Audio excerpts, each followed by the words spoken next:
Ladies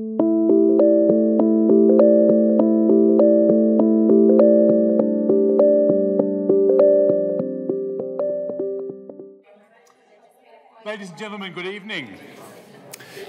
It's a great pleasure to welcome you here tonight to the prestigious Scholarships Information Night. My name is Simon Evans. I'm Pro-Vice-Chancellor International and a professor in the Law School. It's a wonderful opportunity this evening to get information about some of the many scholarship opportunities that are available to you as when you graduate from the university, in some cases as students of the university. Opportunities to pursue study, research overseas at some of the world's leading universities. Tonight we've brought together presenters to talk about a very wide range of prestigious scholarships and fellowships, including the Rhodes Scholarship, the John Monash Scholarships, the Menzies Foundation Scholarships and Fellowships, Endeavour Scholarships and Fellowships, and the Churchill Fellowships. We have some recipients, former recipients of these scholarships to share their experiences with you. Many of these long-established programs that speakers and representatives will talk to you about this evening focus attention on some of the famous universities in the United States, the United Kingdom, and Europe. Before we come to hear about those scholarships, and in some cases their expanded global remit, I wanted to talk briefly about some of the new and emerging opportunities, new and emerging prestigious scholarships, in some cases deliberately modelled on the programs that you're going to hear about later. One of these brand new programs is the Yenqing Academy of Peking University. Peking University, one of China's top 2 universities, recently established this program, a fully funded scholarship opportunity to pursue a 1-year interdisciplinary Masters of Arts degree in China Studies. You can study in Chinese or in English. The subjects range across the humanities and social sciences as they pertain to China, as well as international relations, law, and business management. It's very much a program about China in the world, or the world and China. The program is principally a coursework program, although there is a thesis requirement, enabling students to explore as many aspects as possible of Chinese history, culture, and contemporary affairs as possible. This program typifies the new generation of scholarship programs that try and address the idea of a rising or resurgent, in some cases, Asia. Universities that are rapidly rising in world standings, offering programs that will position graduates of those programs for the future in much the way that a Melbourne or Oxford or Harvard degree currently does. Tsinghua University is another of China's leading universities. Its program, also recently established and to commence operation in 2016, is the Schwarzman Scholars Program. It enables students, its focus is to enable students to develop leadership skills and professional networks, in their case through a 1-year master's program in public policy, economics and business, and international studies. As with the Yenqing program at Peking, at Beida, the program will be taught in a newly built state-of-the-art facility, and the program will be taught in English with lecturers from around the world. These programs that try and encourage students to explore opportunities to study in Asia are not just driven from outside of Australia, driven by Peking University or the Schwarzman Foundation. The Australian government's own New Colombo Plan scholarship affords this opportunity to current students. It deliberately includes a program that is intended to be highly prestigious, offered to a small number of very high achieving students to signal their interest in and achievements in study in Asia. Australian undergraduates can be awarded scholarships to undertake semester-based study and internships or mentorships in Indo-Pacific locations, 38 countries in total. About 100 New Colombo Plan scholarships, valued at up to $67,000 each, will be awarded by the Commonwealth Government for study commencing in 2016. The program is open to Australian undergraduates aged 18 to 28. and scholarship nominations will be opened during July 2015. University of Melbourne students interested and potentially qualified for New Colombo Plan scholarships will be invited via direct email to submit an expression of interest from later this month. There will be an information session on that program as well. One more program for me to mention briefly before turning to our speakers. The Fulbright Scholarship Program is probably well known to many of you already. It's a program originally established in the US under US legislation, an initiative of Senator J. William Fulbright, established in Australia as long ago as 1949 through a binational agreement, a treaty between the Australian and United States governments. This program has, since 1949, provided unique opportunities for Australians to build long-term research collaboration and linkages with US universities.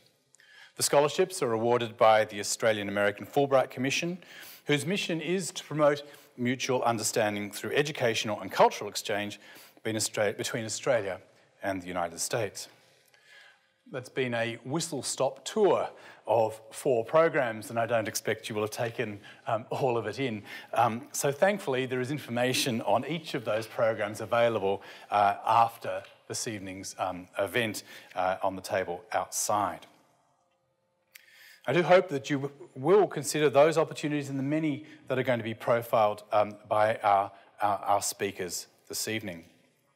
Without further ado, therefore, I'd like to introduce the first of those speakers, Angela Darby, who was a 2012 Rhodes Scholar.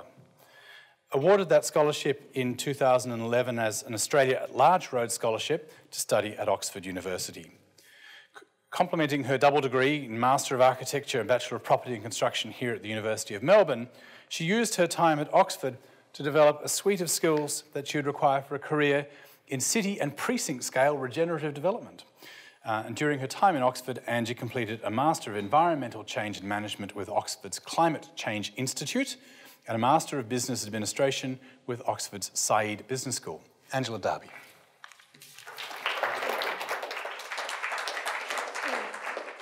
Brilliant. Thank you, Simon. Thank you for your introduction. It's great to be here, and hopefully some of the things that I say might even help some other young Australians get closer to their dreams. So first of all, I have to apologise in advance. I've got 5 minutes to fill you in on one of the most formative, unique and inspiring experiences that I've ever been through in my life. I'm also going to have to start in the wrong order. I tried to think what I'd want to hear if I was attending, and I have to say that hearing about the interview process or how to get the scholarship is not fundamentally what Rhodes is about. So you might probably want to hear about, as I said, what it takes to successfully achieve and be successful through the selection process. But maybe counterintuitively, that's not the thing to be thinking about if you are to be successful. Amongst the panel, reading your applications are some of Australia's most brilliant minds, and they actively want to support your aspirations for shaping Australia's future through this scholarship.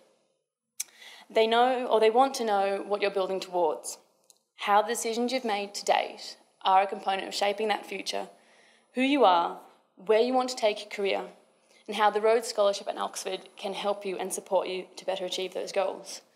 So this is actually an incredibly formative scholarship. Take the time to work out who you are. No matter the outcome of the process or the opportunity, that time for reflection and consolidation was absolutely important to me. And it's important in and of itself. I can't explain the level of diversity across Rhodes Scholars, so don't go in there thinking, what is a Rhodes Scholar? Thinking, how can I contribute to the world? And you'll become a Rhodes Scholar. So bring to the table who you are. Humanitarians, aspiring politicians, mathematicians, geneticists, lawyers, doctors, chemists, architects, perhaps even the occasional management consultant. The list of backgrounds is absolutely endless, and there's no common denominator apart from wanting to help shape better futures in our respective countries and even across the world. So, some of the questions I've been asked to talk about, what is Oxford like? And I'm going to respond with another frustrating answer. It's like nothing else, and it will be precisely what you make it. Look for the people that you want to research with, and lots of them will be in Oxford. It's a very exciting place. Look for the degrees that you want to study and think about how Oxford will provide those to you. Look for the colleges and the libraries that you want to spend your free time and your study time in. Look perhaps even for the people that you want to party with, but I didn't tell you that. It's a magical place that pulls the most incredible people together. It's full of its own idiosyncrasies as well, but it's something that you will learn to love or sometimes live with, but it's second to none. My academic background, as was discussed, was a double degree, Master of Architecture, Bachelor of Property and Construction. So in Oxford, I tried to broaden that by doing an Environmental Change and Management Science and an MBA in my second year. So I'm interested in shaping the future of our urban built environments, and Oxford was an opportunity to really look at a global field and how that works at a global level. Studying overseas gave me access to such a diverse student graduate cohort, and I have to say some of the world's best researchers. For example, the Environmental Change Institute, as was said before, has some of the key climate scientists informing the Intergovernmental Panel on Climate Change, and they're directly at your access. I also chose not to limit my study at Oxford to traditional built environment subjects. In part, this was in recognition of the world-leading faculty that we have here, and it was also an opportunity to set Oxford as an opportunity to challenge me in other ways. From the moment you touch down in Oxford, you are welcomed as part of Oxford's Rhodes community, and that's one of the key skills of the Rhodes Scholarship, that it is part of a community. It's full of incredibly vibrant people with some interesting and dynamic interests, and that's an opportunity for you to become passionate as well and practice your passion with other people. From a college life perspective, I went to Christchurch, which is sometimes referred to as the Harry Potter College, and at times it really did feel like an alternate reality. Every day was a personal and academic journey, and I can only recommend the experience. So as I said, I found the Rhodes Scholarship incredibly formative, and if you take it as that, when you go into the interviews, you will already have come out with something that you've built, and you'll also be able to let them know genuinely what you can offer in the future. The Rhodes Scholarship is an absolutely unparalleled opportunity. If you're inspired to helping Australia or even shaping the world's future, I would just have to say, put your hat in the ring. You will be joining more than a scholarship, you'll be joining a community. Thank you.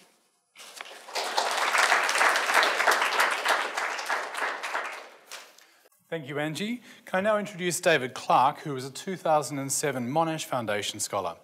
He's a former principal in the Melbourne office of the Boston Consulting Group. He has 10 years of consulting experience primarily in the public sector and a further 5 years experience in the not-for-profit sector with Care International and the Cape York Institute. He's currently working on a startup venture to support the introduction of the NDIS with an innovative new disability service. David Clark.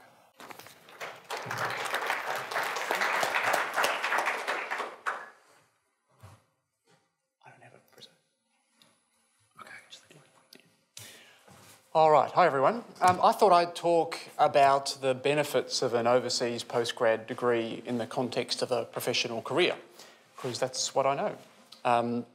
So I've been about 6 or 7 years since my degree now, so hopefully got a few experiences I can draw on for you. And I've met a bunch of people that are thinking about going overseas and studying, so in a similar position as you. So I've thought a bit about these things and why I'd want to do it. So I reckon there's, in the context of your professional career, if you're going down the professional route, there's 3 broad benefits for doing the degree, and trying to get you fired up about going and studying overseas, basically, is what I'm here to do today. So 3 benefits. That's over apart all the fun you'll have, all the social stuff. We can maybe talk about that later. But in the context of the investment you might make in your time to apply for these awards, maybe even some of your own money, you're going to get a lot out of it. So you should absolutely take it on board and really aim as high as you can. So you're obviously going to have an amazing learning experience when you study at the best universities around the world. As I said, I studied at the Harvard Kennedy School for Government, and I just remember the diversity, the amazing courses that went on there was just mind-blowing. And you could study at all these other schools around Harvard and even MIT and other universities in Boston as well. But at the Kennedy School, one of my favourite courses was in international economic development. And at the end of the lecture, we'd all be sitting there chatting away and buzzing away at each other because I had this amazing lecture on all of the amazing ideas and latest economic theory on how to lift people out of poverty. So we'd be leaving the lecture theatre buzzing away, and the next lecture would be coming in and they're buzzing away talking about their topic, and that was how to run your own American political election campaign. And I just thought the contrast in those two was just really summed up how amazing the experience at the learning experience at the Kennedy School was. The next one, in terms of the benefits for your career that people really talk about a lot, is the people that you meet. And it can be done a bit to death, but really you need to think about your international career these days and getting some experience overseas. And so the network that you'll create with your classmates that you study at these places is can be really important. I've obviously come back to Australia. There's a bunch of Aussies studying over there as well, and that was hugely valuable for me to create a network of Aussies as well as all the international contacts I've made. So 3 people in particular have been really important that I've been able to lean on in my career. One is Claire O'Neill. She was elected to the federal parliament in the last election. She's the member for Hotham here in Melbourne. My friend Jane is a senior exec in a top ASX company in Sydney. And my friend Jamie is a senior government relations expert at Telstra, based in Canberra. And so for my work in public sector consulting, they've all been just really phenomenal contacts for me to have and help with the networks that I've made. The third is, that's really important, is the brand that they give to you as an individual. And it's just an enormous amount of credibility and that it can bring to who you are and who you bring to the table and the value you can offer to prospective employers, and in my case, as a consultant, as a client, working for clients in the public sector. So when my clients in a particular government department could see on my resume that I'd been to the Harvard Kennedy School of Government, that gives me a huge amount of credibility, to be honest, and really enabled them to trust me that I had some interesting and useful things to help to say about how to help them run their own organisation. So you should absolutely get out there and do your darnest to get into overseas postgrad course. So I thought I'd just finish on with 3 tips to how to make the most of your time when you're over there. In the context of a professional degree, a lot of these professional institutions these days are really good at what I call skills courses. You can learn a lot of content-based courses over there, obviously, like at the Kennedy School. There'd be international relations, or there'd be like the latest in climate change. But these professional masters institutions are really good these days at helping develop the skills and capabilities you need to succeed. And I'd really encourage you to take on a chunk of those courses. They're the things that really last for you a long time. For example, I took the negotiations course as one example, and it immediately was valuable because it helped me negotiate a salary rise when I came back to BCG after my course. But I also, just use it all the time in thinking about how different groups of people approach a particular issue, and how you can generate consensus in a group to make some change happen, as one example of a skills course. The second one to consider is the careers focus of the university. For me, I reckon it's really important if you're in a professional degree. You kind of want to make sure that almost the most important thing is how's that university and how's that degree that you're investing in going to help you get into the next great job in your career. And I know Harvard is amazing at their career support that they provide. Many American universities are as well. I don't know so much about the UK system, but at Harvard certainly, they're just phenomenal at it. Like almost the first thing you have, the first presentation in O Week, is the careers course about what the job's going to be. They help you think about in the summer, in between the 2 years of the course, what internships and placements you might be able to get. And there's organisations and companies coming onto campus to give presentations and help you think about career opportunities all the time. So that's the second one. Really think about how that will help translate in the next job in your career. And just to finish on quickly, it's really, really important is where you live. You know, you'll be able to trade off, you have to think about the trade-off between living in a great spot close to campus or where you might have to live a little bit further out for affordability reasons. But I'd encourage you to stay as close as you can, get some dump close to campus, and make sure that you're in amongst the environment as much as you can be, because the experience when you're close by is 10 times better when you can just don't have to worry about getting home late at night. You can just jump into any event or just hang out with the friends as long as possible and just make the most of the experience. And you won't spend long in your apartment anyway, so it doesn't matter how good it is. So yeah, thank you.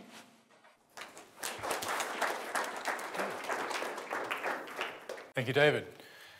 Professor Carolyn Evans is Dean of the Melbourne Law School. She has degrees in Arts and Law from Melbourne University and a doctorate from Oxford University, where she studied as a Rhodes Scholar and held a stipendiary lectureship for 2 years before returning to Melbourne in 2000.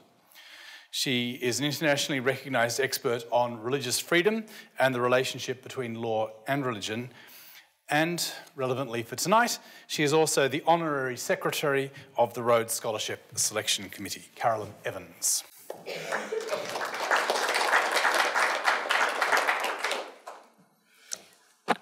Thank you, Simon, and good evening, everyone.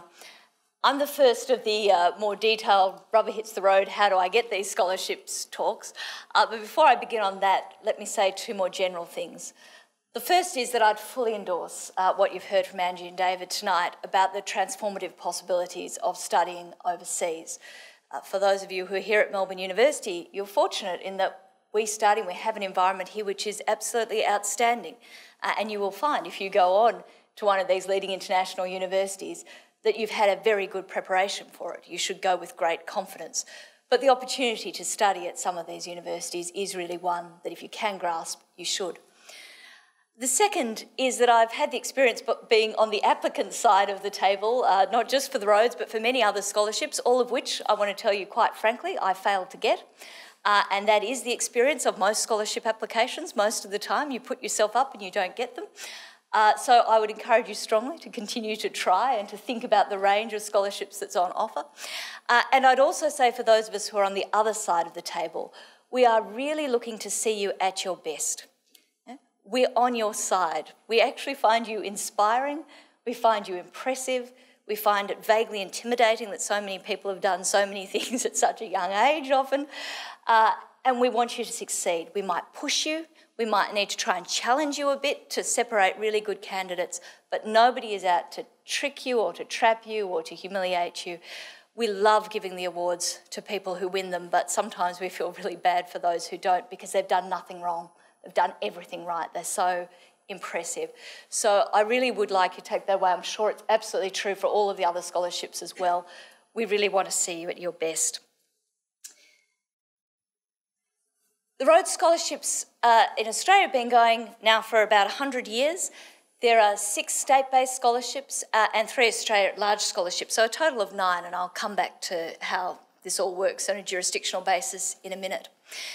Some of the practical questions: can I apply for the Rhodes Scholarship? Set out here, and it's also in the information pack, the eligibility criteria.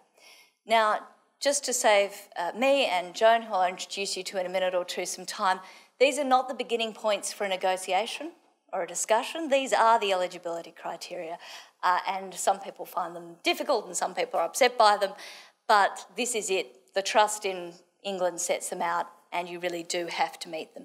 If you've got any questions about them or anything is unclear, Joan and I'd be very happy to have a chat to you here or afterwards. So what are the panels looking for? Well, this is the language from the Trust that you can see set out here. It's somewhat old-fashioned language, but to take you through the literary and scholastic achievements, we're looking for people who have serious academic achievement and real academic potential. So we talk about a first-class honours degree or the equivalent. Some of you might be doing Melbourne model type of graduate degrees where there aren't honours necessarily, but we're looking for people who are in the very top band in their class. The energy to develop one's talents to the full. The The shorthand for this in Australia used to be sport, but we have now recognised that, in fact, one's talents can be much more widespread than that. So you might have great sporting achievements, which is wonderful, but you might be starring in the play, you might have been in the international debating competition, you might have had an exhibition of your art, you might have published a book of your poetry. There are all sorts of ways of showing that you are an active and energetic person beyond your studies. And the Rhodes Trust has now made it very clear this is not just about sport, but about a wide range of ways in which one can exhibit talents. Truth, courage, devotion to duty, sympathy for and protection of the weak, kindliness, unselfishness and fellowship. We're looking for not just bright people, but good people, principled people, people of integrity. And again, there might be a wide range of ways in which you could show that, but we're certainly looking for people who've made a contribution to the community, widely understood and defined. And that's everybody from people who've started up their own NGOs to working in soup kitchens and so forth. And the moral force of character and instincts to lead, it's really critical in the Rhodes that we see leadership, both currently exhibited leadership and plans about leadership in the future. Doesn't mean you have to be Prime Minister, you want to be Prime Minister when you grow up, but we are looking for people who will go on to hold serious leadership positions in their chosen profession and field. And we had a wonderful dinner that Angie and I were at last Saturday night with Rhodes Scholars from around Australia. And you've got people who are leading research scientists and literally a former Prime Minister, people who've started up their own companies, people who are leading teams in hospitals, people who are lawyers and judges, very wide variety of people, but all of them who've shown in their professional life some capacity to lead. What do you do? Well, on the 1st of July or thereafter, you go onto our online system, and again, there's information in the packs. You put in your written application and you find yourself 6 referees, and please do start thinking about who good referees might be now. This includes a personal statement, a CV and so forth. I won't go through all the details of that because you want to look through them. But again, do spend a bit of time writing and thinking. As Angie said, think about yourself, not just how do I get a Rhodes, but who am I, what do I want to achieve. About 8 people are then shortlisted and have a preliminary interview. And then from that, about 4 people are shortlisted and have the final interviews, which are held at Government House, and the Governor chairs that selection panel. And it can be quite an intimidating experience, but I think most people also find it a really extraordinary experience to be interviewed by, in this case, an ex-Premier, the Governor, and so forth. We choose 1 person for the Victorian Rhodes Scholar and up to 2 people who can go on and compete for the 3 Australia at Large scholarships. And last year, for example, we were very fortunate. We got 3 people through on Rhodes Scholarships. Some years it might only be 1 from Victoria. This is an overview of what you get. Again, you can look at the details on the web page or in the pack, but you will note on one side you've got the details, the money, which is incredibly helpful, the airfares and so forth. But on the other side, you get this incredible experience of leadership training, skills development, being really introduced socially, intellectually, professionally into a group of Rhodes Scholars from all over the world. Joan Vosen, I'm going to just ask to stand up. Joan's been working with the Rhodes for many years now. It was very quick. It's going to stand up for a little while longer so you can see her. She knows much more about this than anybody. She and I will both be here at the end of proceedings. We're very happy to take your questions, and Jones is the person who answers the Rhodes Info session emails as well.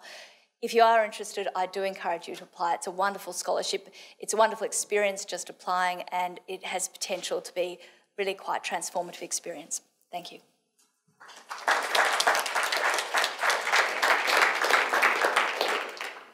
Thank you, Carolyn. The next speaker is Sarah Hardy from the Menzies Foundation. She's currently CEO of that national non-profit organisation. Over the past 2 decades, Sarah has worked extensively in the not-for-profit, philanthropic, education and government sectors across Australia and has held senior leadership and management roles. She's primarily worked in the areas of health and education, including the establishment of initiatives that increase access to tertiary studies for rural young people. Sarah Hardy.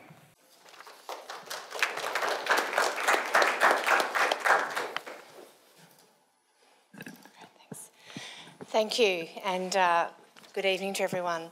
Thank you for that introduction.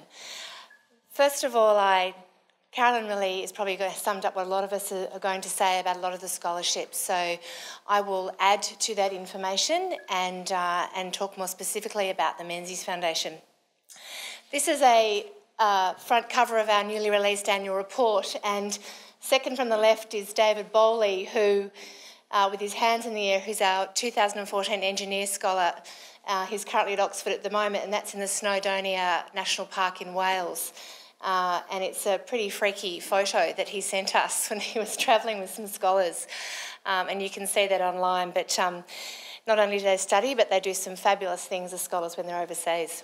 So just briefly, for those of you who don't know the Menzies Foundation, we may not be known to some of you. We are 35 years old, and we have been set up in memory of Sir Robert Menzies, Australia's longest-serving Prime Minister. We're a non-political organisation, registered as a philanthropic in Australia, and our core purpose is to identify leadership and promote excellence and opportunity in education.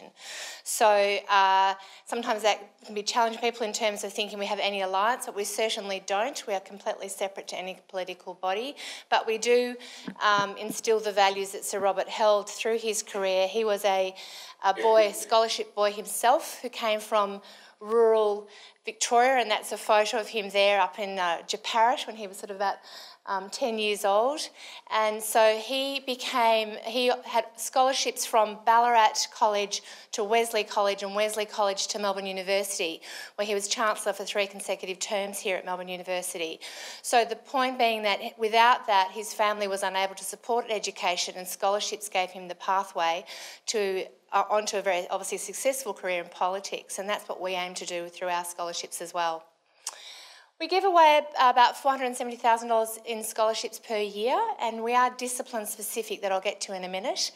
But we have 2 other areas of work that we do. I won't talk too much about them, but just so you know, we also fund health and medical research institutes around Australia, of which we carry, Menzies' name carries in 4 of them.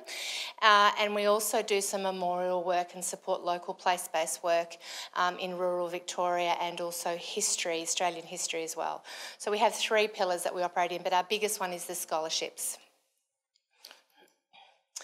So what do we have? So first of all, like I said, we have discipline-specific and scholarships to Harvard, I'll get to in a minute. But at the moment, for those of you who are in the allied health sphere of study, we currently have a research scholarship that's open, and opened until the 30th of June. Any areas of health science as your graduate degree are eligible to apply. You must have completed the first stage of your PhD already, and at the moment the scholarship is $27,500 each year for up to 2 years. And that is to be undertaken at an Australian university. This is our only scholarship that's not overseas.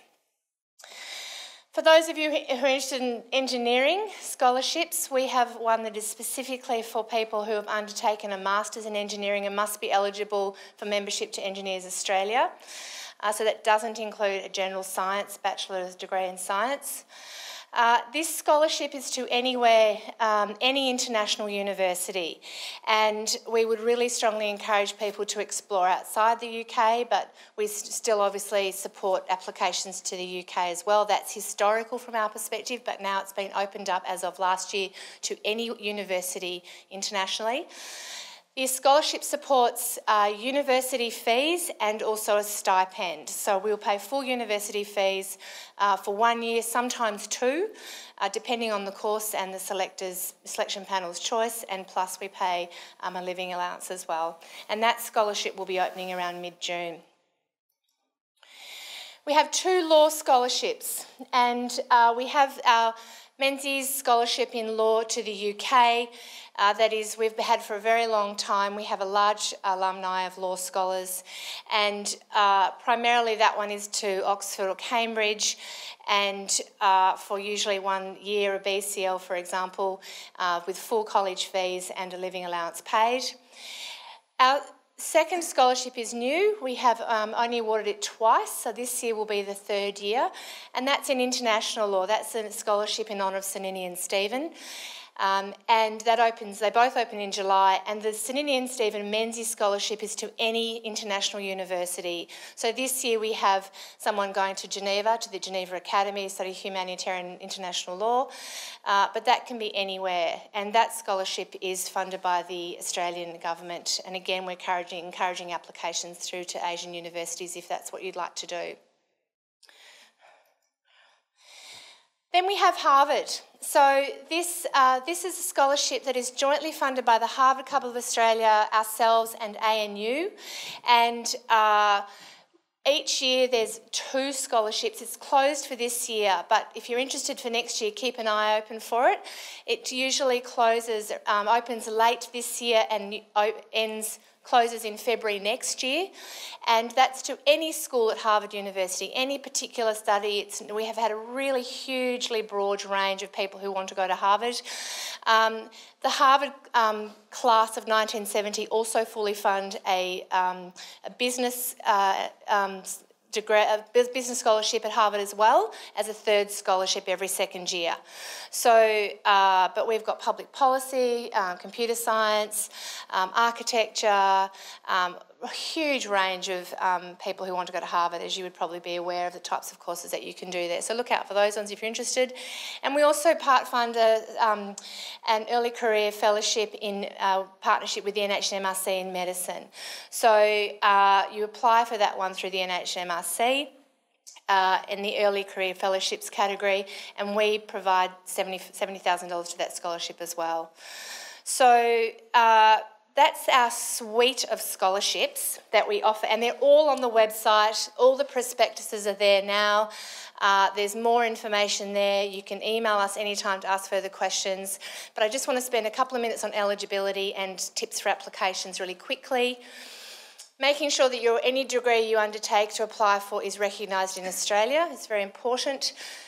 You must be Australian citizen for 5 years or residency in Australia for 5 out of the last 10 years.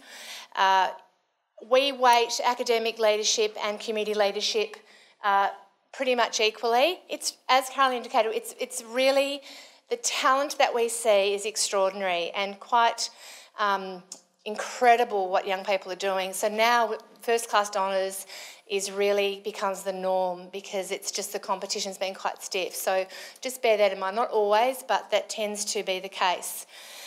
And you do need to attend an interview in Melbourne. The prospectus will tell you when that time is. Just make sure you read your application. It's amazing how many typos come through. I know it's hard, but get someone else to read it, at least a couple of times, and attach your relevant documentation. If you put all that work in and that doesn't happen, it's such a shame. Do you need to think about why would you want to travel overseas for this course? Can you study in Australia or not? And what is the reason that you want to travel overseas to do it? And how will your study impact on the Australian community when you return? Those questions will be asked in the selection panel. So think about those answers if you're invited for interview.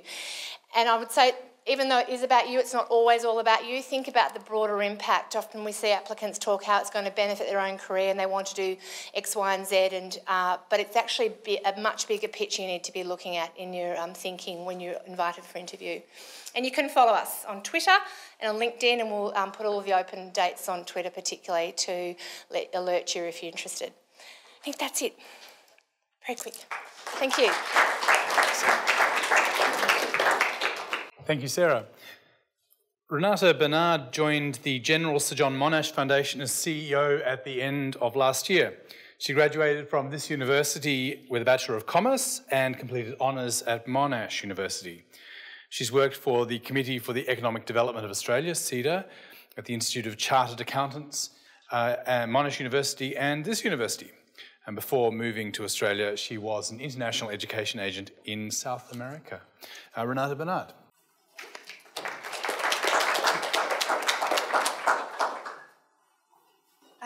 Thank you, and I left the room so that my presentation becomes easier, because the more you hear, you'll see that the scholarship opportunities that you have require similar traits and behaviours and attitudes and planning from you, and they're all very similar in that sense, but they are unique in other ways, and this is why this presentation is useful. But most importantly, I only have 5 minutes, so I want to use this opportunity to introduce myself. I'm Renata, nice to meet you. For those of you that will be watching this later at home, it's a face to a name, and now that you know me, you can contact me in the next couple of weeks, months or years. I don't know how long you will be looking at applying for scholarships. You might be thinking ahead, and planning to apply in years to come. But we have all of the content and the information available for you on our website. I urge you to have a look at that, read it thoroughly, find out about the foundation, the previous 110 scholars that we have on the website with their bios, the eligibility criteria, news, follow us and find out what's going on with the foundation, because all of that will help you understand the work that we do and help you address what's needed to get you through to the next round, the state interviews and hopefully the national interviews in late October. Right, so the John Monash Foundation is probably the youngest of the ones here today. We founded in 2001. The first scholars were chosen in 2004. We now have 110 scholars. The Governor General is our patron. We have over 150 volunteers that help us select the scholars every year. We have 12 state and territory panels that meet to interview the applicants that go through to the state interviews. We have a national panel that meets for 3 days in Melbourne, interviewing the final round. And we're very grateful and thankful to all of the people involved in the work of the foundation. The foundation is growing and we have scholars all over the world, and this is what we're going to talk to you about next. I want to make these slides available to you so that you can go through them at your own leisure, because I have about 12 slides and we won't be able to go through them all today. But it's very easy to remember the John Monash Scholarships because you can go anywhere you want. It has to be the best place for you to do your degree. And we have amazing universities in Australia, let me tell you. So you really need to build a case as to why you want to go overseas and study at this specific university. And do you have a plan A and do you have a plan B? No age restriction, you can be of any age. And the financial opportunity is very simple to remember as well. $60,000 per year for up to 3 years, depending on what degree you're doing. If you're doing a PhD, we give you up to 3 years of stipend, $60,000. You use it whichever way you need. Most of it will probably go towards university fees, but let's say if you become a research assistant and you get a discounted tuition, you might use that for living expenses, data collection, travel, conferences, and so on. So it's at your discretion how you spend that money. Eligibility, again, it's pretty much non-negotiable. You have to be Australian citizens. You have to complete a degree in Australia, an undergraduate degree in Australia. And the scholarships are awarded for postgraduate studies, masters or PhDs. We have received several calls and emails about postdocs. We don't offer scholarships for postdocs for the same reason that Sarah mentioned before. It has to be a degree, and it has to be similar to existing degrees in Australia. So if you're interested in postdoc, come and talk to me later, but I'm sure Mary and the team here will have other opportunities for you to apply for. Well, I've already spoken about this, so don't need to... I just want to go through the online platform that we have developed. We understand that the application process is a very important learning experience, and it helps people think through what they really want to do. Some of you may know exactly where you want to go and what you want to achieve. Others will think through as they apply. The online platform that we've developed, you can log in and create your profile and leave it open all the way to the 12th of August and submit then. You don't have to submit now, but just I urge you to create your profile as soon as possible, because it is a long application process and you will need a few weeks, if not a month or so, to do a very good application. The sooner you start that, the better it is. So please go to our website and start looking at that. Fields of study, very varied. So the latest scholar we have from Melbourne Uni was from VCA, Alice Luter. She's going to Columbia to study cinema studies, a Master of Cinema Studies at Columbia University. She is an accomplished musician and composer, and she's doing a career change. But as you can tell, there is no mold of a John Monash Scholar. You can come from any field, and we're very, very keen to learn more about you and help you through the application process. Because I'm not assessing your application, my team and I are very keen to connect with you, liaise with you, and help you through that process. If you have any questions, you should definitely contact us. The sooner you do that, the better. We might be able to give you some tips that will help you with your application. So an idea again of who the scholars are. Hugh Evans, I'm pretty sure, is a Monash graduate, a Melbourne Uni graduate from Oak Tree Foundation. He's one of the founders of Oak Tree Foundation. He's Young Australian of the Year 2004, I believe. He's based in New York now, but a very engaged scholar. Also in New York is Andrew Hudson. They're both leading not-for-profits there, so we're very keen to be in touch with them and know how they're doing. Lara Olsen is based in Melbourne, and this year she's our John Monash scholar doing an oration with Richard Goyder, the Wesfarmers CEO. That's in July. We do an oration every year. And she's currently working for CT Corp. She's the strategy manager there. So very varied alumni we have, young still. As you can imagine, we've only started awarding scholarships in 2004, but very promising bunch of people. This is the process last year to give you an idea of how it progresses. So about 300 applications received, 94 of those went through state interviews, 32 nationals and 14 scholarships were awarded.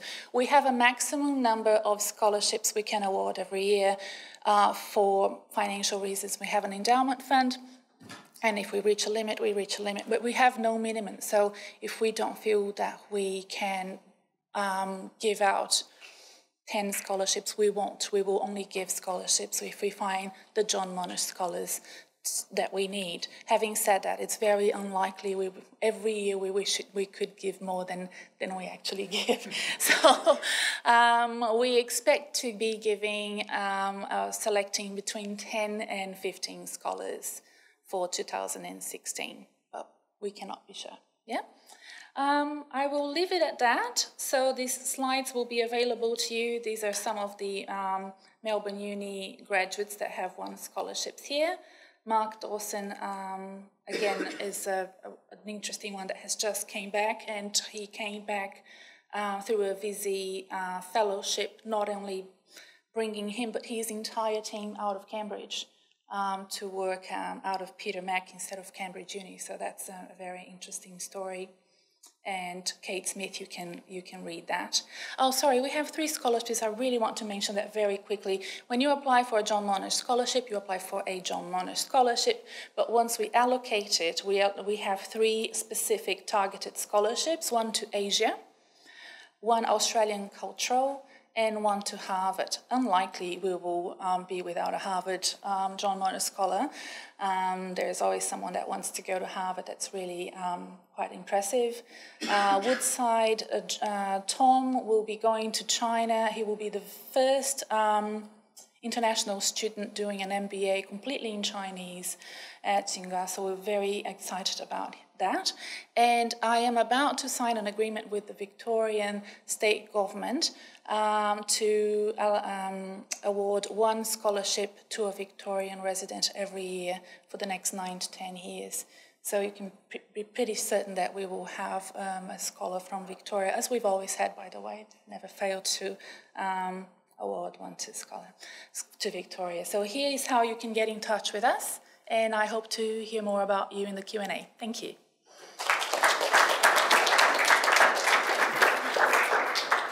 Renata, thank you. Lisa Kelly works for the Commonwealth Government Department of Education and Training, where in particular she works on the government's Endeavour Scholarships and Fellowships program. She's been with the department for 6 years and has worked on a number of programs, including the Australia Awards initiative, as well as the current program. Prior to joining the Endeavour Scholarships team, she worked with the international education sector in the Middle East, South and East Asia teams. Lisa.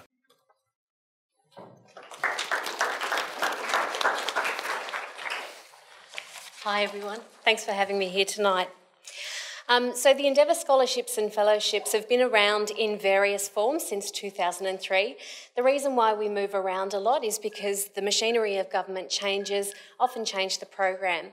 Basically, we are the same program, we are the same people, and we're trying to do the same scholarships and fellowships over those 12 years. It just becomes a little bit difficult because we need to change our name with the government choices of the day. So let me give you a little bit of a flavour of what the Endeavour Scholarships and Fellowships is about.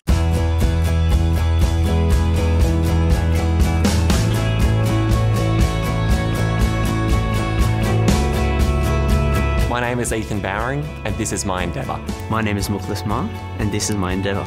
My name's Noni Tuxon, and this is my Endeavour. The reason why I choose to apply for Endeavour Scholarship is because my PhD project requires unique resource of philosophy and computational neuroscience in order to complete it successfully. The scholarship really offered me this invaluable access to these resources. When I received a phone call from the Endeavour program to be told that I received a scholarship, I was just so excited. It was just amazing to know that this opportunity would soon be realised and I'd soon be travelling to Asia and having one of the best experiences of my life. It really presented a sort of boundless opportunity, presented a sort of open canvas. I felt with Endeavour I could actually design a research project that matters to me and that I think also matters to Australia. My Endeavour program really gave me an international outlook of things. So being in Indonesia and having a base there really allowed me to build incredible relationships with people. You really can't undervalue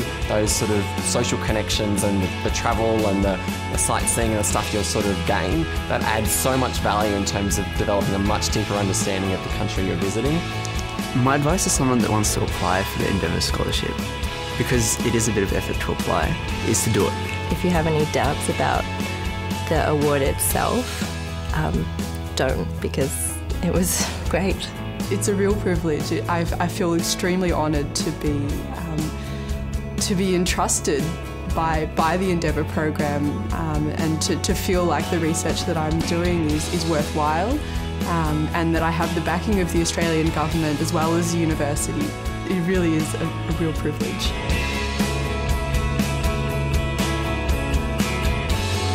My name's Elizabeth Kramer and this is my Endeavour. And my name is Linus Huang. This is my Endeavour.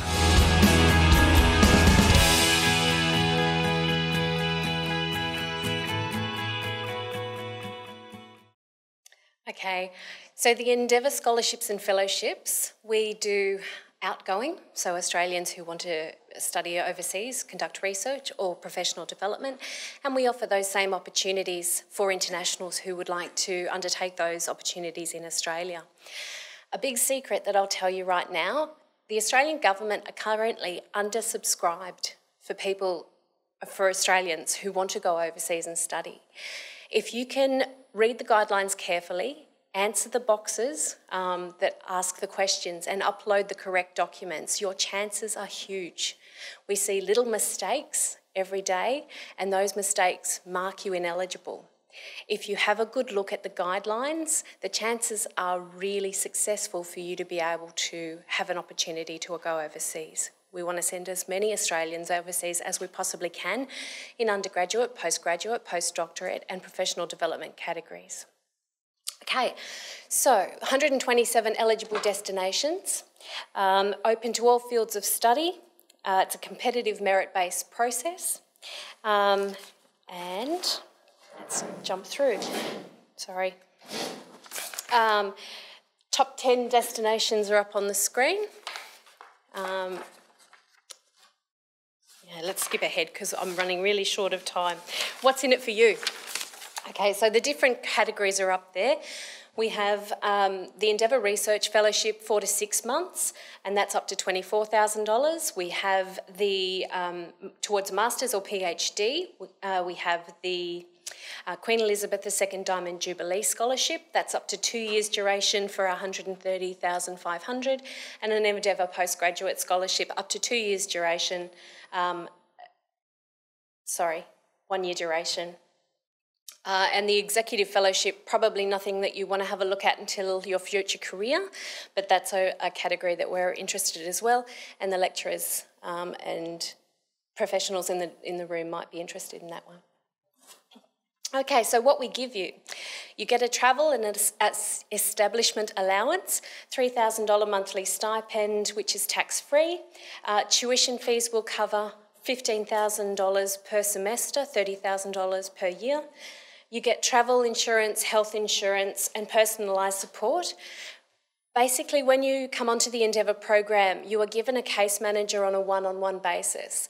That manager will assist you to find accommodation, to if you're having any personal issues that are affecting your study, that person is there to support you.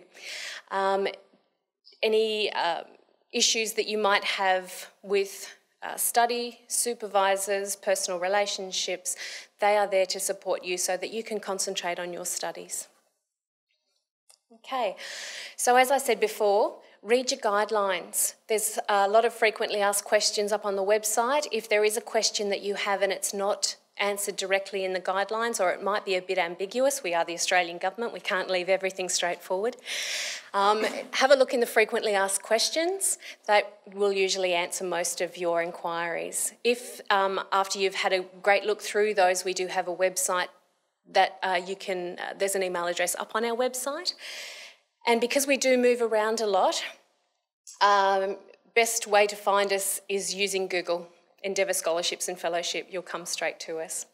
We are open right now.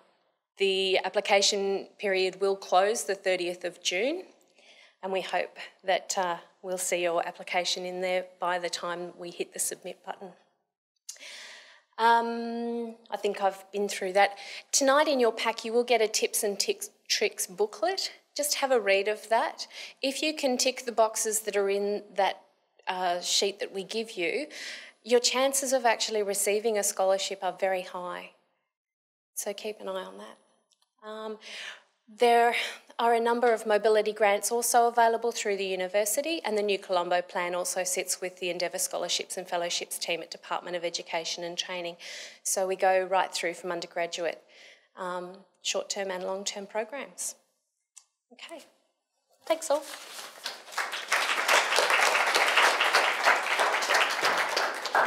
Thank you, Lisa. And our final presentation before we move to a Q&A is from Ben Nicholson, who is the current Secretary of the Churchill Fellows Association in Victoria. He's an urban planner and green infrastructure consultant specialising in the design, construction and maintenance of green roofs and walls. He was a founding member of Green Roofs Australia and was awarded a Churchill Fellowship in 2008. Ben.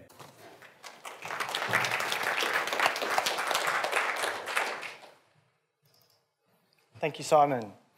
It's a bit of a tough gig going last, so I'll try and keep this interesting and as short as I can to move along. Okay, so audience participation, hands up if you don't know who Winston Churchill is.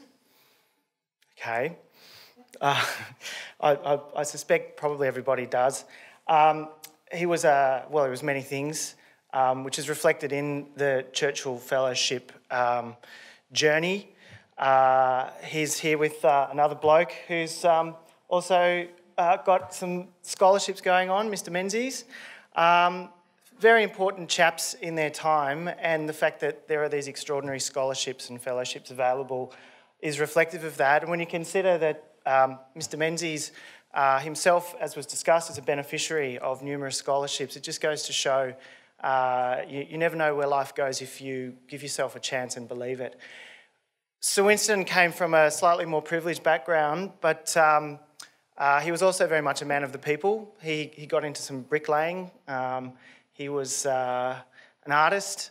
as well as one of the most important politicians of the 20th century. I'd make a distinction between scholarships, which is what you've heard all about so far, and a fellowship. A fellowship is open, Churchill Fellowships are open to anybody. You don't have to be engaged in study right now. You don't even need to have completed a degree necessarily.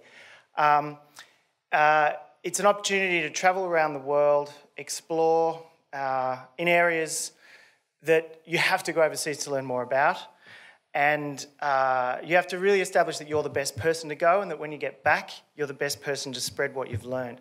There's no age limit. We've had retired court judges and we've had people who are still undertaking their studies. So it's very broad. As of June 2015, you can read all this, I'll just quickly skim through it. We've had over 4,000 fellowships awarded. So we've been going for 50 years now, so we're just about in the middle of the spread. And of course it was established in memory of Sir Winston Churchill and all the amazing things that he did during his life. We have about 100 new fellowships awarded every year. In Victoria that means there's about 20. We usually get about 200 applications, so 1 in 10, that's not bad odds. Of course, the people who apply generally very high calibre by the time they submit. The average value of a fellowship is $25,000, 4 to 8 weeks. So it's not a long time, but if you're selected, you decide where you're going to go, you decide how you're going to spend the money. The trust don't look at receipts. It's completely up to you how you do it because you're the person who knows where to go and how to spend the money best. Very broad examples. I don't personally know this chap. This is a presentation that I haven't put together myself. But monitoring the condition of imperiled reef sharks. So, you know, I'm not sure if he's been to uni. I'm sure he's done some sort of research. Eligibility, you have to be an Australian citizen. You have to be over 18 years of age. A key thing to demonstrate is that whatever it is that you're interested in doing, you've exhausted your opportunities in Australia to do it. You have to go overseas to learn more, whether that's to visit a particular institution or meet a particular person or attend a conference. You have to have exhausted opportunities in Australia. As I said, 4 to 8 weeks, and it can't be part of another project. So, you know, you can't cobble together a lot of different opportunities. It's a one-off. Genetic markers of ADHD, a lot more research I would suspect with Melanie's background. But again, I don't know Melanie personally. Now there's no set topic. We do have sponsored fellowships. Over the years, various foundations, trusts and individuals have kindly donated for sometimes short-term, sometimes ongoing fellowships. Please visit the Churchill Trust website to get a sense of the various fellowship sponsors as well as the categories. It's very helpful, I would suggest, to have a look at the website. You can now search by category as well as by individual. It's very helpful, and I'm conscious that you guys are all in a particular trajectory of your study journey.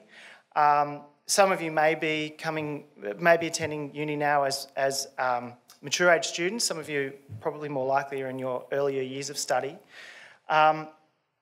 If you go onto the website and you have a look by category, you'll get a real sense of the people that have gone before you in the various areas. And I would strongly recommend that you get in touch with them if you're thinking of applying for a fellowship and tell them that that's what you're doing and ask them if they can give you any suggestions.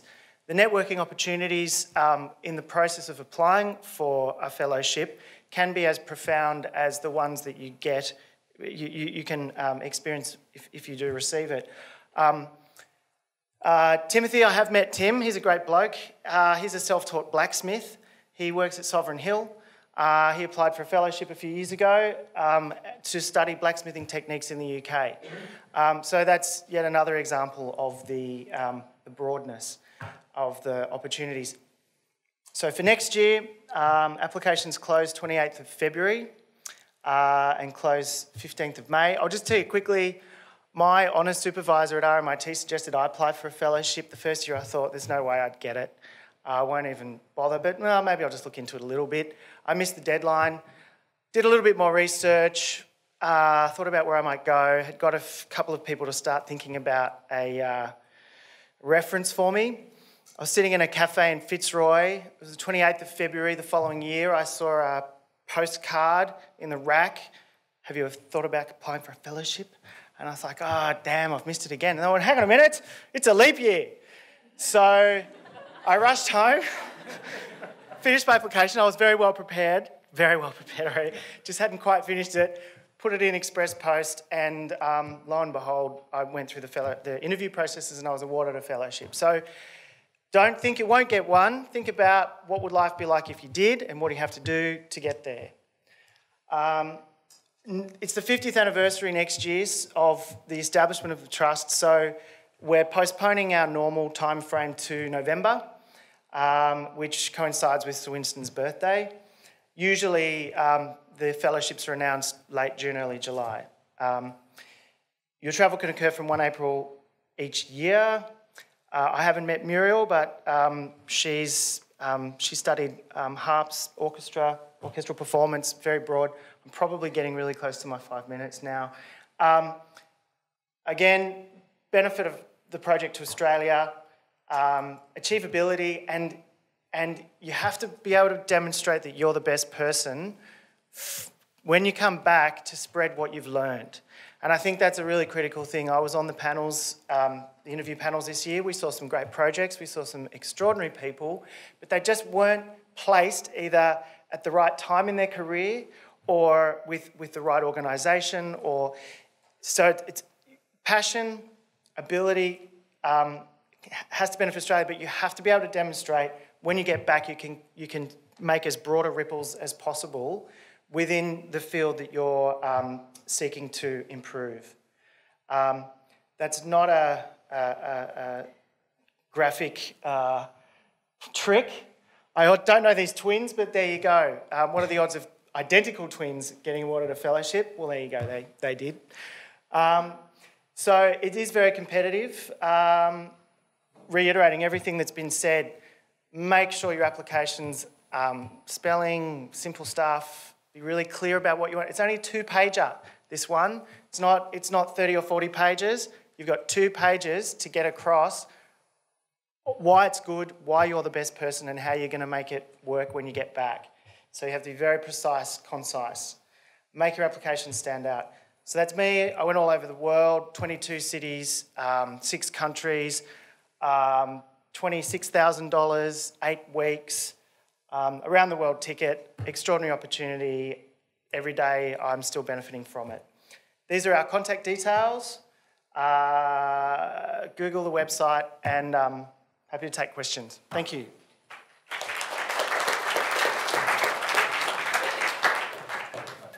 Thank you, Ben. And yes, now it is time for questions.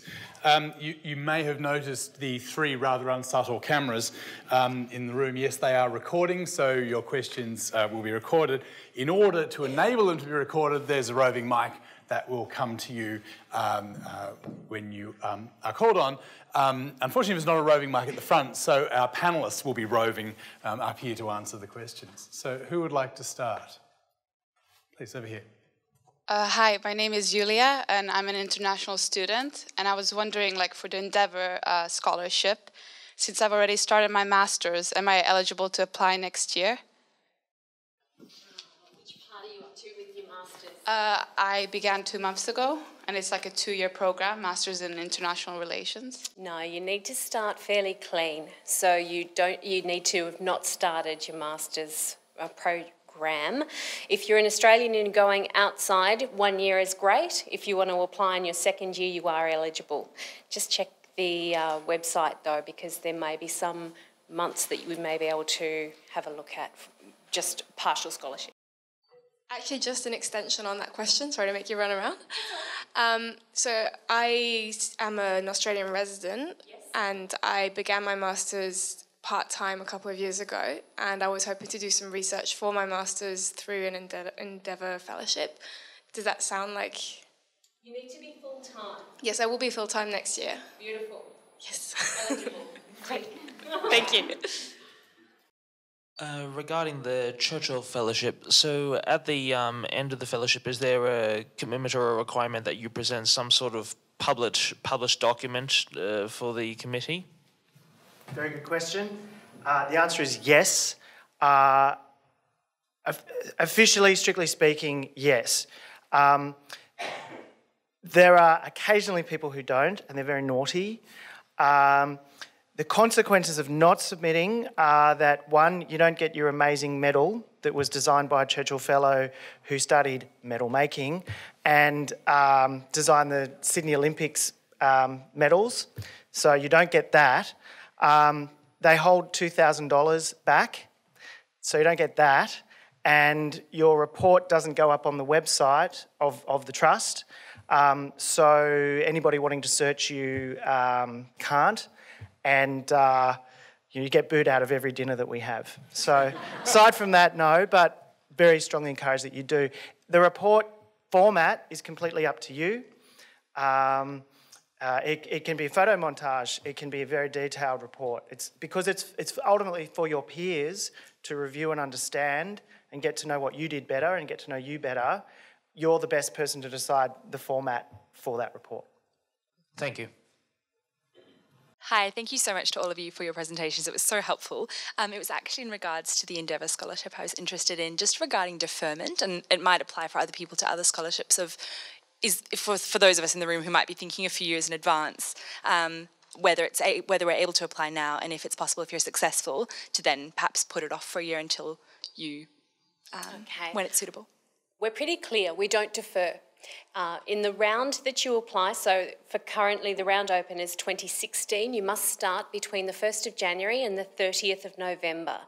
If you are not ready to do that, if you've got family circumstances, they don't make exceptional circumstances, you must apply in the year that you are ready to commence. So no deferrals. Basically, deferring means that we could have given someone else the scholarship or the fellowship for that year.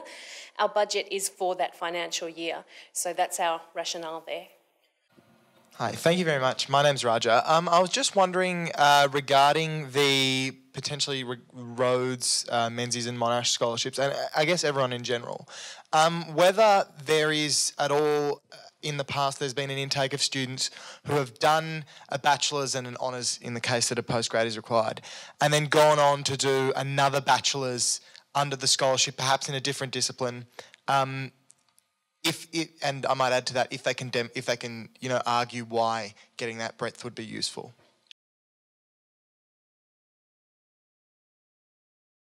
Briefly put, yes, that is possible for the Rhodes. Australians tend to do graduate degrees, and you would have to make a case as to why doing another undergraduate degree was an appropriate way to go, but it's not excluded. Renata, Sarah, if you'd like to come up. We need the microphone. I can't think of a scenario where that's happened, but we wouldn't rule it out. Yeah, it would be I think it would be an interesting discussion for the selection panel if it came to that point, but it's certainly not an exclusion to apply. Hi, I have a question regarding the Endeavour program. I'm currently on an AusAid government scholarship, but I'm doing my undergraduate degrees, and I need, to get into a good university, I need an honours degree. But I've contacted the AusAid office back home as well, and they said they don't offer honours opportunity. So I want to see if I can still apply for an Endeavour program without the honours, or do I have the opportunity to do honours here? You can apply for an Endeavour after you've done an AusAid scholarship. They are broadly under the term of the Australia Awards, but they are completely different categories. Now, the eligible countries are currently at 127, and I know that there is an interest outside of those countries, especially where the AusAid scholarships are. Just keep an eye out on the press. Endeavour are hoping to go global. We've been trying to do that for quite a while now, so the 127 countries will actually be obsolete. So just keep an eye on that. Yeah. Correct. With Endeavour, it's more about, it's not all about marks. Basically, if you can let us know about your passion, about how you formed a community in your home country and how you intend to take that community to your host country and then link the two together. That's more important to us than, GPA sometimes. If we see that in your application, it's not just all about marks. So definitely. Ladies and gentlemen, I'm afraid I have to close the formal Q&A and this evening's proceedings at that point, but there is some good news in just a moment. But first of all, I'm sure you'll want to join with me in thanking all of our presenters this evening who've given valuable insights into the experience, the benefits of studying overseas or the other programs that they offer, how to prepare yourself for the experience and how to make the most of it. So please join me in thanking all of them.